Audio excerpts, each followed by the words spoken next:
Chers frères et sœurs, le Seigneur Jésus-Christ. Aujourd'hui, au moment où nous sommes dans le mois de novembre, un mois que l'Église a consacré à la prière pour les fidèles de feu, nous voulons un peu réfléchir sur le purgatoire. On nous parle souvent des âmes de purgatoire, on nous demande de prier pour les âmes de purgatoire. Mais la question, c'est d'abord de savoir, est-ce que le purgatoire existe vraiment? Est-ce que le purgatoire est biblique? Parce que beaucoup de questions se posent, surtout les gens des autres églises. Et même des catholiques et pas seulement des gens des autres églises. Parce que dans les autres églises, on n'enseigne pas. Je me souviens avoir discuté avec un protestant qui me disait que chez eux, ils ne prient pas pour les morts parce que leur pasteur n'enseigne pas ça. Et un jour, lorsque j'ai commencé à lui expliquer terre à terre, elle a compris, elle me dit que non. Vraiment, elle n'avait pas compris les choses de cette manière-là. Elle comprend maintenant pourquoi il faut prier. Donc, est-ce que le purgatoire, ça existe d'abord? C'est quoi le purgatoire? Est-ce que ce purgatoire-là, ça existe d'abord? Donc, je vais d'en parler sur la base de la raison et sur la parole de Dieu. Sur la base de la raison et sur la parole de Dieu. Je commence d'abord sur la base de la raison, c'est-à-dire que laissons-nous que le pape a dit, que laissons même que le prêtre a dit, que raisonnons même entre nous, c'est-à-dire raisonnement purement humain.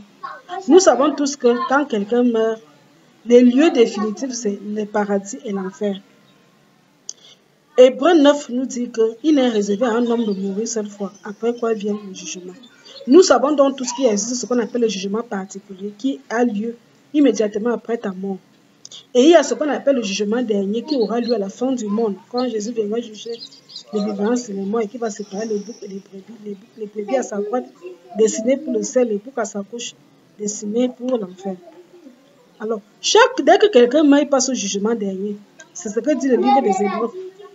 Le livre des Hébreux. Voilà. Donc, c'est ça, dès que tu meurs, tu passes au jugement particulier.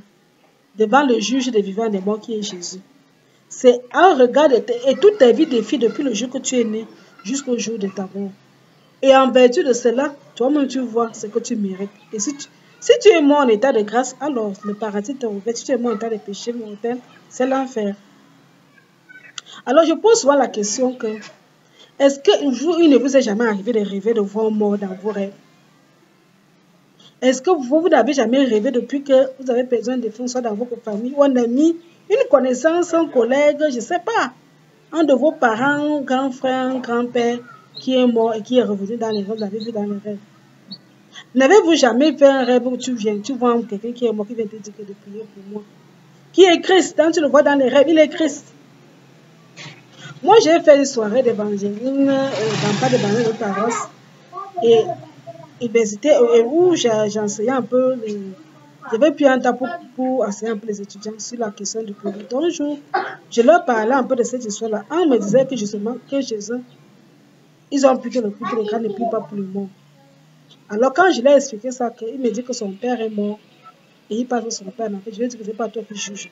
Tu ne connais pas dans quel état il est mort. Je lui ai dit, va prier pour le mort. Quand il a fait la première prière, il a vu son père demandant de prier pour lui. Dès qu'il a commencé ainsi la messe, à prier pour lui, l'état de son père, les chaînes qu'il portait, il n'avait plus vu son père avec les chaînes. L'état de son père s'est nettement amélioré. L'état de son père s'est nettement. Il a suivi le bout en bout l'évolution de son père. Donc, plus il priait pour son père, il voyait son père lui montrer. Et il voyait que l'état de son père s'améliorait. Et je lui ai dit qu'il faut prier pour le mort.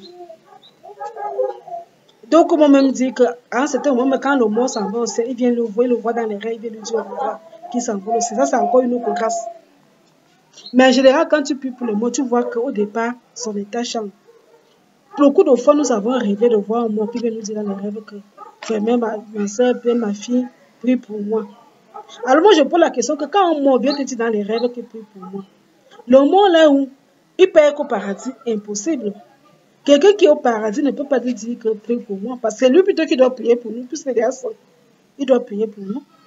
Quelqu'un qui est derrière au ciel ne peut venir te dire que prie pour moi. Le mort est dans où? En enfer. Bon, avez-vous entendu quelqu'un était en enfer, il est parti au ciel? Jamais. Quand tu es en enfer, c'est définitif. Tu ne peux pas sortir de l'enfer pour aller au ciel, jamais. Alors, si la personne donne au Seigneur en enfer et la personne donne secours, ça, c'est un point d'interrogation. Le mort te dit que prie pour moi. Si tes prières va m'aider. Nous sommes déjà d'accord que la personne n'est ni au ciel ni en enfer. La personne donne secours où? ce fameux nom séjour de mort, où il y a les larmes, c'est ça que nous on appelle le purgatoire. C'est le lieu où la plupart de nous défunts partent, ils achèvent de se purifier. Dans la Bible, on parle bien de... le mot purgatoire ne se pas dans la Bible. Ne se pas dans la Bible. Mais par contre, je tiens à rappeler que, par exemple, nous les chrétiens, nous croyons la Sainte Trinité. Le Dieu qui est Père, Fils et Saint-Esprit. Je demande aux chrétiens, est-ce que tu as déjà lu quelque part un jour écrit le mot Sainte Trinité? Est-ce que depuis que quelqu'un a lu dans la Bible écrit, si tu connais le passage qui m'envoie le passage là, qui voilà le mot Sainte Trinité. Pourtant que tu sois catholique ou tu sois protestant, nous croyons tous à Sainte Trinité. Nous croyons Dieu qui est Père, Fils et Saint-Esprit. C'est nous qui créons, je crois en Dieu le Père Tout-Puissant. Je crois en Jésus-Christ, son Fils unique, notre Seigneur. Je crois en l'Esprit Saint Consolateur. C'est nous qui créons. Pourtant, il n'est écrit nulle part que Sainte Trinité. Par contre, quand Jésus monte au ciel, le jour de l'ascension, il a dit, allez de toutes les nations, faites mes disciples, baptisez le nom du Père, du Fils et du Saint-Esprit. Jésus n'a pas parlé de la Sainte Trinité. Ou alors on voulait seulement que Jésus dise que baptisez-le au nom de la Sainte Trinité. Donc la Bible parle de la Sainte Trinité, mais le mot Sainte Trinité, ce n'est pas dans la Bible. De la même manière, il n'y a pas un passage où tu vas voir le mot purgatoire. Mais par contre, la Bible parle du purgatoire sans utiliser. Nous voyons dans l'Ancien Testament, par exemple, dans le livre de Maccabée, c'est un livre de deutérocanonique. Je reviendrai un peu sur le livre de deutérocanonique. Parce que les protestants n'ont pas cette Bible. Les protestants, c'est ce qu'on appelle la Biblette. Mais nous, les catholiques, nous avons une Bible complète. Il faut savoir que les livres, dans la Bible, nous trouvons les livres qui ont été écrits en hébreu, en araméen, et d'autres qui ont été écrits en grec, parce que les Juifs sont les gens qui ont vécu beaucoup dans d'autres pays. Et il y avait les Juifs d'Alexandrie, il y avait dans d'autres pays. Juste c'est un peuple qui a beaucoup en exil. Et beaucoup parlaient dans la langue grecque qui était la langue la plus parlée à l'époque. Et comme il fallait donc que tout le monde comprenne, on a traduit certains passages, on avait traduit ça en grec. Donc il y a la Bible grecque. Seulement que dans la Bible juive, la Bible hébraïque, les livres qui étaient écrits en grec n'ont pas été retenus. On a retenu que les livres en hébreu. Par contre, la Bible grecque incorpore tous ces livres-là. C'est-à-dire que c'est directement pris des textes hébreux et ceux de grec, c'est-à-dire la Septante. La Septante. Donc, le livre de Maccabée, c'est un livre deutérocanonique. C'est un livre deutérocanonique. Et quand nous lisons le livre de Maccabée, nous verrons un épisode où Judas Maccabée, qui est un héros chez les Juifs, Judas Maccabée était un libérateur. Et Dieu l'avait chargé d'aller délivrer d'Israël contre ses ennemis. Et de libérer son temple parce que Antioche Épiphan avait commencé à profaner le temple. Il y mettait les idoles. Alors Judas Maccabée est donc parti mener la guerre avec ses soldats.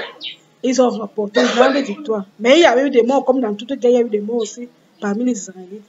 Et il a donc pris le corps, il a demandé qu'on enterre le corps. Mais après, il s'est souvenu des autres, il a demandé aux gens de collecter l'argent. Les soldats, les gens, bref, les personnes engagées, les gens, chacun a contribué. On a fait une quête vraiment. Et tous les soldats ont donné, les autres ont donné. Et puis il a envoyé la quête à Jérusalem, au temple de Jérusalem, pour qu'on fasse des sacrifices pour le repos des âmes.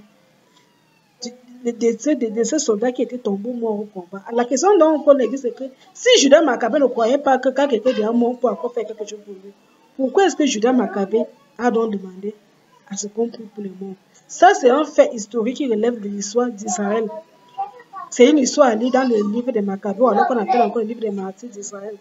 On nous fait dans la Bible, dans le Nouveau Testament, Jésus dit dans un passage biblique, arrangez-vous avec vos adversaires tant que vous êtes en vie. De peur que vos adversaires, tant que vous êtes encore en chemin, de peur que vos adversaires ne vous livrent au juge. Le juge qui vous livrera à son ministre, qui vous jettera en prison. D'où vous ne sortirez que jusqu'à ce que vous ayez payé vos côtés jusqu'à la dernière. Bon, réglez vos comptes avec vos adversaires. De peur que tant que vous êtes en chemin, de peur qu'il ne vous livre beaucoup juge, qui vous livrera à son ministre.